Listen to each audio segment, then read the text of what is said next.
My last video on Neo Geo games that should have been ported to other consoles generated enough interest for a sequel. The parameters for this video will be the same as the previous one. I will select 5 games, with each one representing a different console.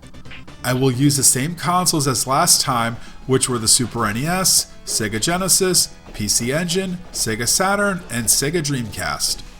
Once again, each game could not have been ported or emulated to another console during the era of their original arcade release date, and they should fit within the scope of their respective systems' libraries.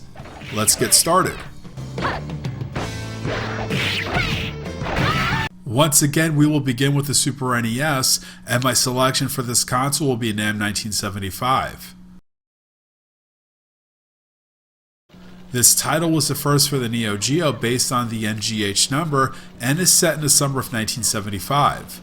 Having seen previous action during the Vietnam War, 2 soldiers are sent back to the battlefields to rescue Dr. Muckley and his daughter Nancy, who were kidnapped by the North Side terrorists.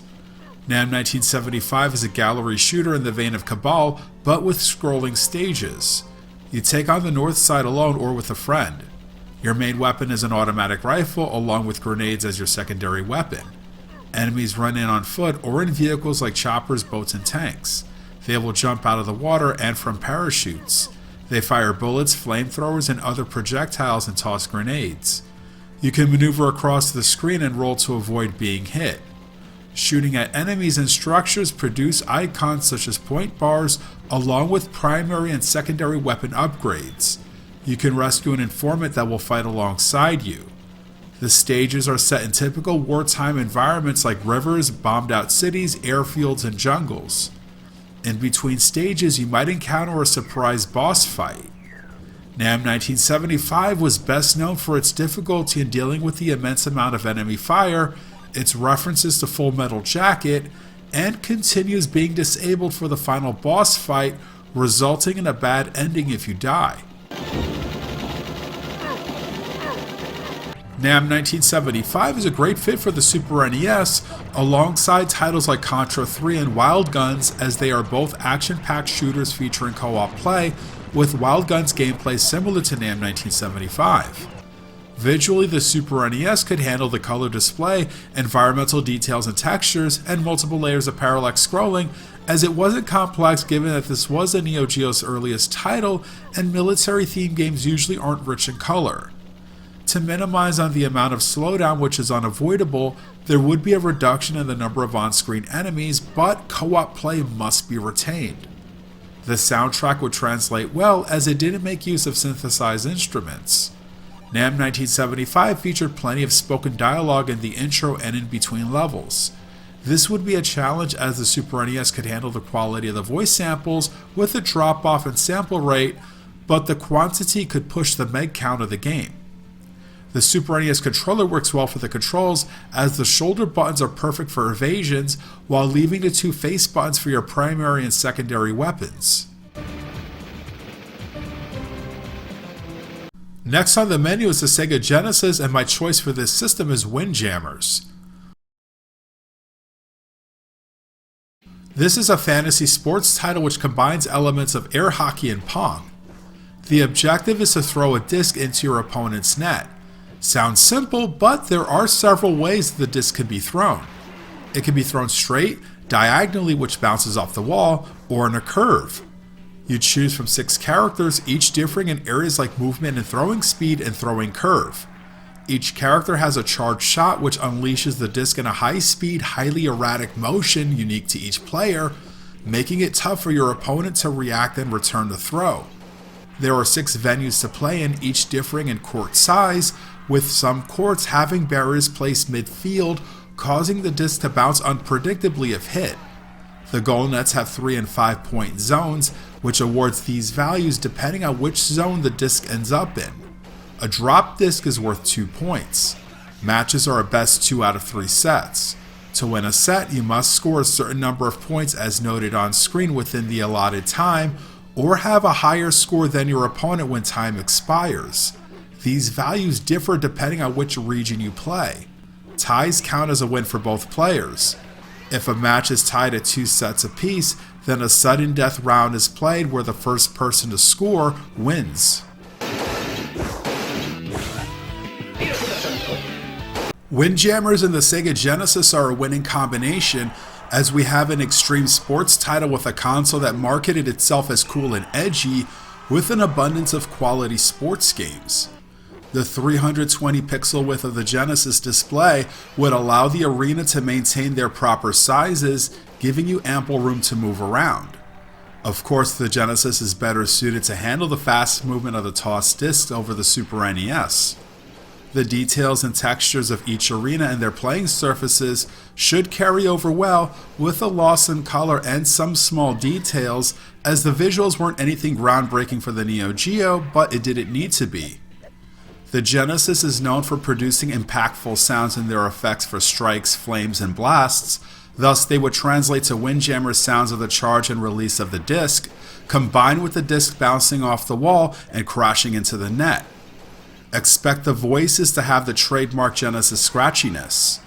A tournament mode could be included for a multiplayer option, but that would work best if 2 extra characters were added. I would say throw in 2 additional arenas while we're at it. I know that's asking for a lot to include this much additional content. Way to go! Next is a PC Engine, and of course the game of choice is a shooter, which is Alpha Mission 2. Also known as ASO2 Last Guardian, this overhead co-op shoot-'em-up is set in the year 2525, where you must stop Folvar and a 7-star alliance from destroying all planets, including Earth. You battle aerial, stationary, and moving ground targets that unleash plenty of firepower.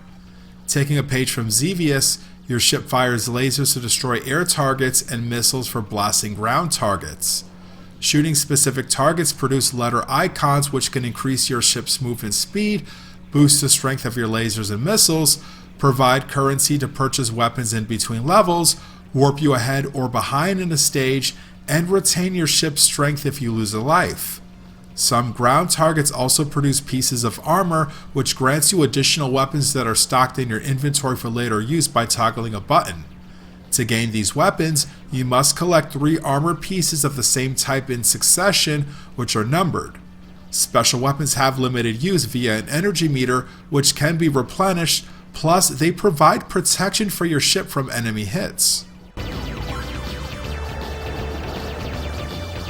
TurboGrafx/PC Engine overhead shooters such as Blazing Lasers, Super Star Soldier, Soldier Blade, and Nexer were no strangers to the type of levels and the amount of action found in Alpha Mission 2.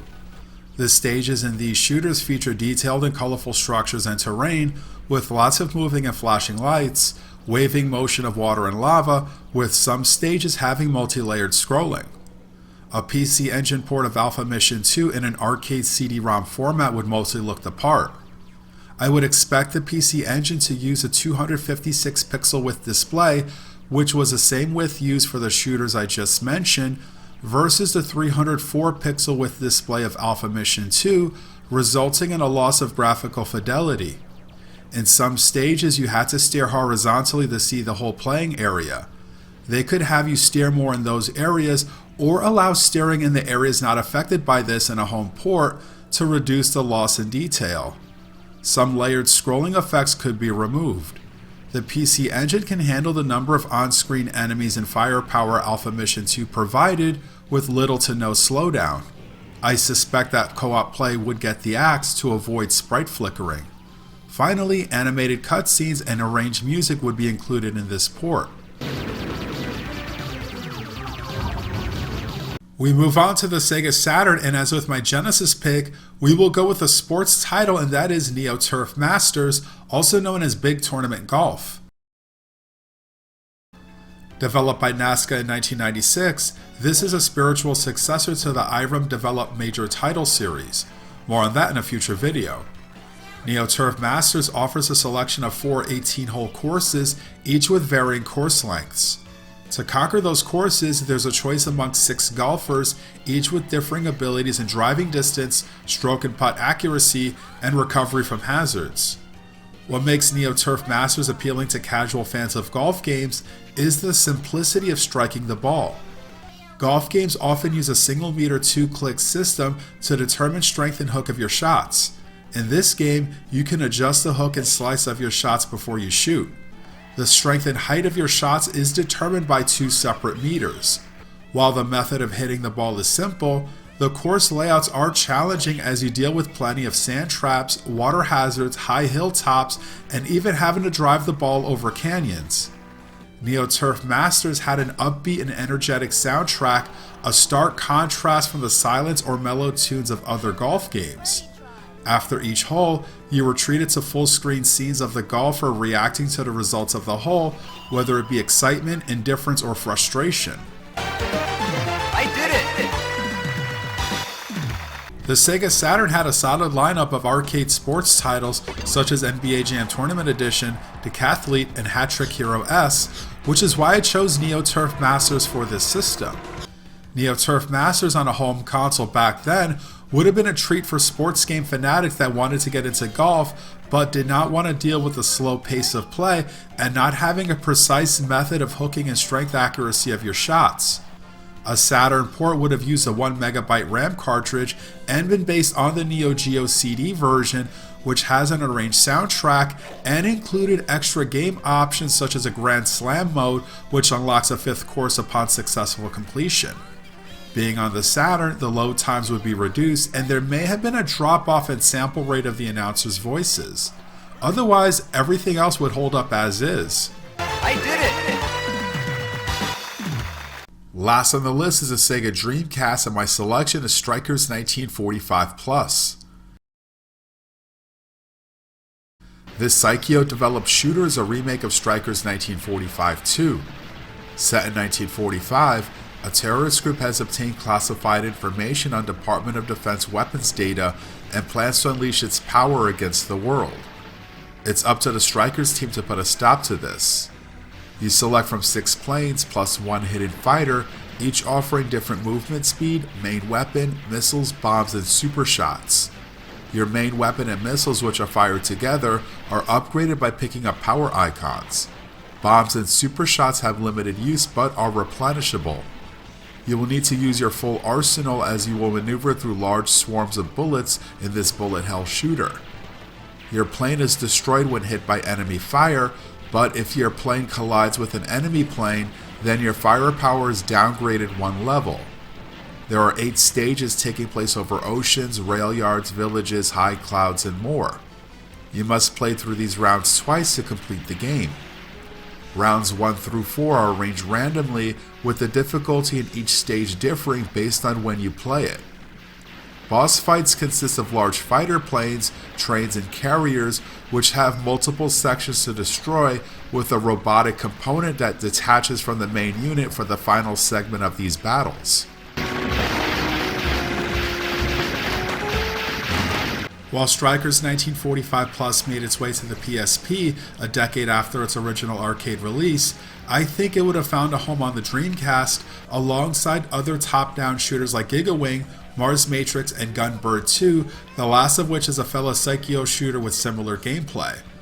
The one advantage Strikers 1945 Plus has over Gunbird 2 is that it has a horizontally oriented display, making it more of a convenience to play on a home console without the extra options for adjusting the display orientation.